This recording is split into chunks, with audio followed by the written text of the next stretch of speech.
All right, so let's talk about benign prostatic hyperplasia. So hyper meaning above, and whenever you have hyperplasia, so it's something getting bigger. So benign meaning harmless, so it's not quite cancerous, but it involves the prostate. Yeah, so here we have the prostate, and then what we have here, so benign prostatic hyperplasia, and again, you have the prostatic urethra. That's the first part of the urethra that the urine passes through. Then the prostatic urethra, and then over here. But what happens now this is a natural part of aging in men. As men age, it's normal for a prostate, or in young men, the prostate is about the size of a walnut. But the thing is that sometimes the prostate actually grows bigger with age, and this happens in pretty much 90% of men. Most of us will eventually get it. And then what happens? So the thing is that as it swells and gets bigger, this prostatic urethra gets smaller. So just like blood vessels, when you start constricting a blood vessel, does that increase the flow or does that decrease the flow? So if you narrow the tube, yeah, if you start making it very narrow, it's going to start making it impeding flow by increasing the resistance, right? So by increasing the resistance, that's going to cause urine to have a difficulty flowing. So this is why if your grandpa likes going on rants, he might say like, oh, or it's like, why is grandpa taking so long in the bathroom? Well, if he has benign prostatic hyperplasia or BPH, because his prostatic urethra is narrowed due to the swelling and hyperplasia of his prostate gland, this is going to impede his flow. And sometimes this is why it might be painful as well if he's really trying to push very hard and trying to urinate, but he can't. Oh, and another cool trick. So the thing is actually to the previous slide. So another trick using physiology. Now don't. So another trick I learned is that another way you can actually help if you're a guy and you tend to accumulate this and you've done your shake and dance and you still have a little of this, you can actually press back here. And so not here, again, this is the rectum, but press over here.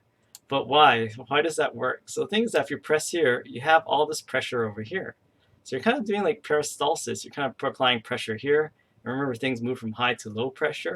So if there's any urine back here and you're pressing over here, this is going to cause additional urine to move out. So if you want to help make sure that it comes out, you're finished with the bathroom and you don't have any sort of unwanted surprise when you're disrobing, yeah, this is what you can do as well.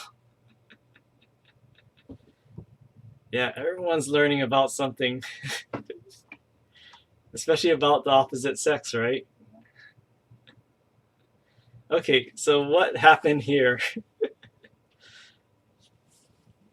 Yeah, so I mean, some of you haven't seen snow, but if you've been to some place with snow, not saying I did this from experience, this isn't my own photo, but yeah, why shouldn't you eat yellow snow? Because again, what do you think these people did to the snow? So why are people able to write their name in the snow with urine? So how can they actually make something? Yeah, this person has really nice handwriting, or I can't use handwriting, but they have handwriting. So how are they able to make these patterns? Or actually, it's really funny.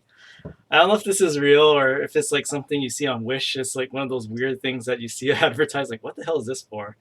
But this is what so it's called the shiwi. And apparently a woman can use this if she wants to stand up while urinating. And I don't know of anybody who's used this, but I mean, that's what they advertised it as. So shiwi. So how can people write their name? Well, again, it's all about that control, right? So remember, you have the external urethral sphincter. So as you open it and close it, and move this part around if you're a guy, or if you have that apparatus if you're a woman, you can actually use this or open and close this external urethral sphincter to do your handwriting, or again, I can't use handwriting, but you can do your signature and stop and punctuate things by opening and closing your external urethral sphincter.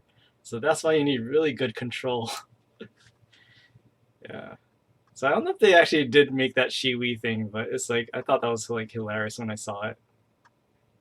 But again, I guess it's good. I mean, if you don't have to say you're using a public restroom, you won't have to sit on like annoy some unquestionable germs of the previous occupants who used it.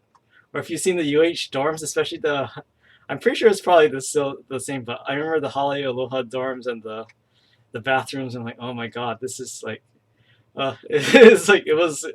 I would usually go to my lab instead of trying to use that if I had to use the restroom. Yeah. So again, so that shiwi sounds like a good idea if you don't want to sit down. All right. So again, urine. How is urine made? The nephron, and I think the nephron is a pretty complicated topic, and I think I'll actually stop it for now because I can't explain it I'm over time and I can't explain it within